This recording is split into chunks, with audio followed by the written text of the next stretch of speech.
Welcome to the Schools of Excellence podcast, where we transform everyday leadership struggles into powerful legacies that impact generations.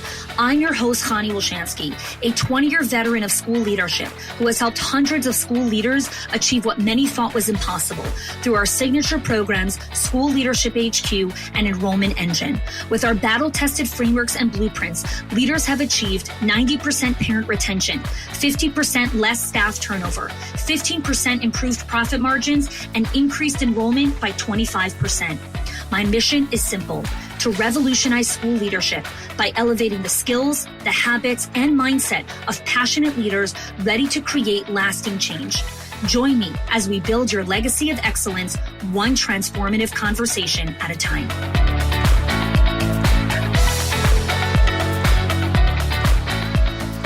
Hello there, and welcome back to the Schools of Excellence podcast.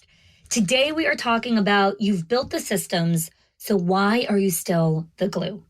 When the systems are sound, but the soul is still on you. So the title in itself, I hope, is inviting for you to really be thinking about like, wow, what's going on here, right? Like, I've built all of these amazing systems. Everything feels so sound, but like the soul and the heartbeat is still so on me. And so today's conversation is for the leader who's done everything right. You've built every system, every checklist is in place, every SOP is written and documented and handed off and delegated. Your calendar is optimized and color-coded and structured. And yet, it still feels like you're holding everything together with sheer willpower. The team follows the steps, but only if you're watching and if there's like a drumbeat that you're beating to. They make progress, but only when you initiate or when there's some sort of crisis. And when you step back for long enough, things really start to slip. So your systems are very solid, but the soul of the school really still rests on you. And so if you've ever found yourself thinking, why does it feel so heavy if everything is quote unquote set up, then this episode is for you. Because the truth that might feel really uncomfortable, especially if you love control and clarity and checklists. Oh, I see you. Systems create order, but they don't create ownership. Structure helps, but culture is what makes things stick. You can delegate work, but you cannot delegate trust. And until you build rhythms and rituals that carry the culture and vision of the center, your leadership will always be the glue that holds everything together. So let's dive into what this really means and let's unpack this. So let's start with just the limitation of systems. Okay, so I want to zoom out for a moment. I want you to think about industries that run on incredibly complex systems like aviation. Airlines have checklists for everything: takeoff, landing, maintenance, safety protocols, communication. But pilots are also trained on other things: rhythm, the rhythm of communication with their co-pilot, the rhythm of managing focus under pressure, the rhythm of scanning instruments and making adjustments in real time. Because even in the best systems, they will break down if the people inside aren't in lockstep and in sync with each other. So let's bring this back to your school, right? You can have opening procedures, curriculum maps, onboarding protocols. All of these are essentials, but systems are only as strong as the rhythms and rituals that hold them. And in most schools, the rhythm is you. That is why your team can't seem to figure it out without you. That's why they're not system dependent. They're you dependent. And you thought that with the system, now you would be able to remove yourself. But that's the part that so many leaders get wrong. It's not you didn't create enough systems. It's the school is holding on your rhythm and drumbeat.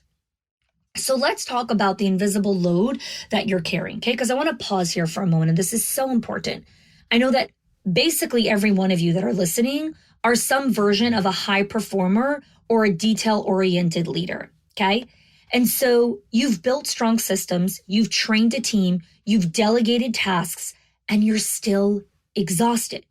And so here's what I see inside of early childhood communities, conferences, events, other groups. School leaders are constantly sold, you just need a better system. because you'll tell someone the system, be like, oh, but you didn't have this checklist. Add that checklist and it's going to be fine. No, it's not. Or your SOPs are not fully in place and in flow. Once they are, you're going to be good. What you're not recognizing is because you're still carrying the emotional and relational energy of the school, no system or SOP changes that. And so what happens is you believe that if you step back, everything will fall apart because you haven't yet built the trust-based rhythms that allow culture to breathe on its own. I'm going to say it again. You have not yet built the trust-based rhythms that allow the culture to breathe on its own. This isn't judgment. This isn't me blaming or shaming anyone. It is a mirror. And the shift begins when you realize that systems do keep things organized, and that is important. But rhythms keep people connected. And that's the difference between a school that operates because of you or a school that thrives without you at the center of everything. You want a school that doesn't operate because of you. One of our members who we've been working with for a while, she had a moment recently that really captures this so perfectly. She took off for spring break to spend time with her son. And when she returned, her team said, no one missed you. And now for some leaders, that would feel like a big ego hit. But for this client, it was a huge celebration because what happened is her absence didn't create chaos because she had really built rhythms that her team could rely on. They weren't panicking without her. They weren't texting her every hour. Their energy stayed steady. The team made decisions. The school kept running. That's what it looks like when culture isn't dependent on your presence. And the thing that happens so much, the lie that's sold in this industry is like, just create systems, hire people, delegate to them, and then you can have freedom. That is the biggest load of bullshit that's ever been sold in this industry. You can't just create a system and then delegate it. You build a system that is aligned with company values and vision. Once you build the system, now the system has to be implemented. Then the system breaks because it's the first time you're implementing it. So now you need to optimize it. Then you need to refine it and tweak it, make sure it's still aligned in the execution phase. Then it is strong enough for you to make a decision. Does this get automated? Does this get delegated? Does this get put into a drumbeat or a different rhythm or a ritual? People jump straight from, I hired someone, so I guess I could go to Aruba for 4 weeks. You're missing 70 steps in between. And it's not 70 steps that happen in 90 days. It's the course of several years. And we're not committed to the journey of excellence. We're committed to the journey of, let me build something so I can sell it and get out. There are podcasts called Build to Sell. There are organizations and companies that are called Build to Sell, where you build something to sell it. That's fantastic. That is not what Schools of Excellence is about. You're building sustainable legacy. Sustainable legacy. So let's continue this conversation of like why culture really needs rituals. So here's just a great analogy so you can understand this a little bit better. I talk about this often, how new relationships thrive on spontaneity. You feel like going out? Great, let's grab some dinner. Or, oh, we just did that because we were just in the mood. Long-term and healthy relationships are built on rituals, a weekly date night, a coffee in the morning together, an evening walk after the kids are in bed. Because you don't go on weekly date night because every week is magical. You go on weekly date night because it holds the relationship steady when life gets loud and messy. I'm going to say that again because it's really important for you to understand this. You do not go on weekly date night because every week is magical. You go on weekly date night because it holds the relationship steady when life gets loud and messy. That's what relationships do. They are not about the moment. They are about the commitment to return again and again and again and again. And your staff culture needs those rituals because most leaders are still living by vibes and mood. And that is immature. You do not write gratitude notes only when you feel inspired. You do not do classroom walkthroughs when there's time. You don't check in with staff only when someone's in crisis. And then you wonder why the culture feels inconsistent and why the team doesn't feel supported and why things fall apart when you're not around. You're not building a team. You're maintaining a machine and you're the one oiling every single part of it. That's not culture. That's not culture. Go back again to what I said earlier. Couples who want to be in long-term healthy relationships Honor rituals because rituals hold the relationship steady. Mature leaders do not write gratitude notes when they're in the mood. They write gratitude notes because it's on their calendar. I've often given this example of, different shows, right? So you take a show, let's say Saturday Night Live, and this is not me endorsing that show. I'm using it to say an example, okay? Saturday Night Live does not go live on Saturday night because they're ready. They go live on Saturday night because it's Saturday night. So whether they're ready or not, whether the script is ready or not, whatever it is, it doesn't matter. You're going live because that's the time that you're supposed to go live. And when leaders operate from a place of, well, I didn't write the gratitude notes because I just wasn't feeling it. And I need to write gratitude from a very intuitive place. And I really need to feel the high vibes and energy. No, you're being immature. You're being a toddler. I really want to have this cookie, so I'm going to throw a tantrum. No, be a grown-up. Grown-ups write cards and write thank you notes and write and go and do one-on-ones and go and have difficult conversations because it's on their calendar, not because they're always in the mood. Whoever said you're always supposed to do something when you're in the mood? I'm not always in the mood to make breakfast. Does that mean that I send my kids to school without breakfast? Do you think I'm always in the mood to cook dinner? Find me a woman who is always in the mood to cook dinner. Find me a guy who's ever in the mood to cook dinner. Always in the mood to cook dinner. Who's always in the mood to sit and have a conversation with their 13-year-old daughter who has like 70 different drama points to share? You're not always in the mood. It doesn't matter. The act of starting the conversation gets you in the mood. You have to understand that you create the energy, not the other way around. Not the other way around. You're not always in the mood to do a lot of things. You're not always feeling it. Part of being a grown-up is sometimes you're doing things not because you're in the mood, but because this is what I've committed to. This is the ritual. This is the rhythm. Now people here are like, oh my God, that's so stifling. I always have. No, that's you being immature again. Black and white thinking. I always have to do it, even when I have a high fever, even when I have COVID, even when I have the flu, then what the hell?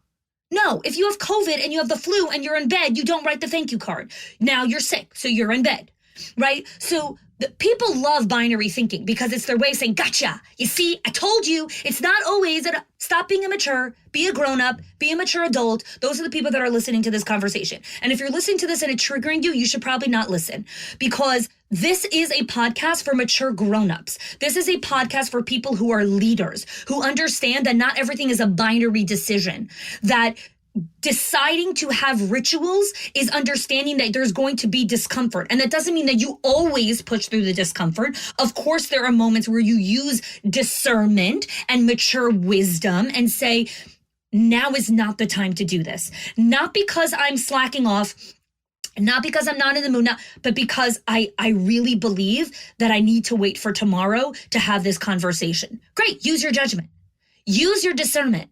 But the issue is that so many people try to use this fancy intuition and discernment and all this like high vibe, good feels way before they've even created any sort of discipline or structure in their life. No, discipline creates freedom. Discipline creates freedom. You want freedom? You want to have intuition? You want good vibes? Great. Start to create some structure and discipline in your life first. It's why in Schools of Excellence in our School Leadership HQ, the first trainings and curriculum that we walk our clients through is the leadership operating system. Not good vibes, not energy, not discernment. And I teach all of those things. But because that is not what you need to learn. First, you need to learn how to be a disciplined human being. Not a teenager, not a toddler, a disciplined grown-up. And grown-ups do things even when they're not in the mood, even when they're not feeling the high vibes and the high frequency and the, butterflies and rainbows and the magical potions. Who cares? Do it anyways. So that's a big part that we have to understand when it comes to leadership. I'm going to tell you another story about a client, Pam. So Pam started a daily ritual at the end of every single day. She writes one note of appreciation or sends a voice memo before she leaves for the day. She stopped waiting to feel in the mood. She just did it every day. And over time, something shifted. And we were on a call recently and she said, now I started finding myself looking for things to appreciate throughout the day. The ritual changed her lens. The ritual of writing the thank you card is what changed her mood. Now she started to see good in her staff. She felt more connected And she started to leave work on time with a full heart. So here's the thing. I tell this story to clients and they're like, writing a thank you card helped her leave work on time. People like want to leave work on time. I'm like, what's your best productivity hack? What's your great time management tip? Nobody needs more time hacks or time management tips. She left not because her checklist was done. Her emotional energy was no longer scattered and leaking everywhere. That is not a productivity hack. That is a leadership transformation, because rituals do not just change your schedule. They change the way how you see the world. They change the way you see the world. And so we live in a leadership culture that glorifies automation, efficiency, and delegation. I'm going to say that again. We live in a culture that glorifies automation, efficiency, and delegation. And those things matters. But when it comes to staff culture, you cannot automate emotional safety. You cannot systematize belonging. You cannot templatize trust. You cannot automate emotional safety. You cannot systematize belonging, and you cannot templatize trust. Culture is a rhythm. It is the heartbeat of your center. And if you're the only one keeping that beat alive, it's time to shift. If you are the school leader who has done the work, your systems are sound, your playbooks are built, and you still feel like you're the glue, here's what I need you to know. Here's what I need you to believe in your heart, in your soul, in your mind. You do not need to hustle harder. You do not need another SOP. You need rituals that build rhythm, and you need rhythms that build trust. And that is what I help leaders do inside Leadership HQ. And so if this episode sparked something for you, if you are ready to create a culture that runs on connection, not control, I invite you to apply to School Leadership HQ, because your team does not need more of your presence, more of you. They need your leadership anchored in rhythm and rituals. And I want to help you build it together. So again, if you've built the systems and it still feels like the soul of your school is sitting on your shoulders, you are not behind. You do not need to catch up. You're missing the rhythm, and we help you build that. Thanks so much for joining me for today's conversation. If you are loving the Schools of Excellence podcast and have gotten any value out of it for your school, I would love if you can do two things for me. One, subscribe to the show so you never miss an episode. And two, can you please leave us a review? Reviews help other school leaders know that this is the place to learn how to build a school of excellence. And I would be so grateful if you can do that for us. Your help and support makes this show to be able to be listened by the thousands of other school leaders all around the world. Thanks so much for listening, for giving us your time and attention each and every week. And I appreciate that you have joined us.